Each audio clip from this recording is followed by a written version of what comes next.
নারিকেলের পাতা দিয়ে কলমদানি বা ফুলদানি এটা কিন্তু আপনারা তালপাতা দিয়েও করতে পারবেন। অসাধারণ একটা টেকনিক। আপনি যদি শিখে রাখেন তাহলে শোপিস হিসেবে ব্যবহার করতে পারবেন, অথবা মার্কেটে বিক্রি করেও আপনি মুনাফা অর্জন করতে পারবেন। দেখেন এখানে হচ্ছে একটা ভাই কীভাবে হচ্ছে কত তাড়াতাড়িতে হচ্ছে নারিকেলের পাতা দিয়ে তৈরি করছে। এটা হচ্ছে কলমদানি এবং একটা ফুলদানি। আমরা অনেক সময় ফুলের টব বাজার থেকে অনেক দামে কিনে আনি, কিন্তু এটা যদি আমরা ঘরেই বানাতে পারি তাহলে কেমন হয় দেখেন।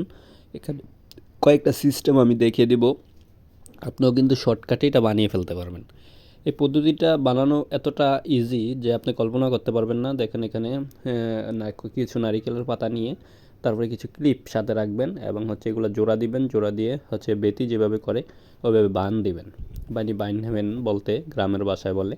তো এটা বান উঠাতে উঠাতে আপনি দেখবেন এক সময় এটা গোল শেপ হয়ে যাবে এবং হচ্ছে এটা হয়ে যাবে হচ্ছে কলমদানি এবং ফুলদানি। এই দুইটাতে কিন্তু আপনারা এই টেকনিকগুলো অবলম্বন করে এগুলো তৈরি করে ফেলতে পারেন। ভিডিওটা ভালো লাগলে অন্যদের দেখার সুযোগ করে দিবেন। ধন্যবাদ।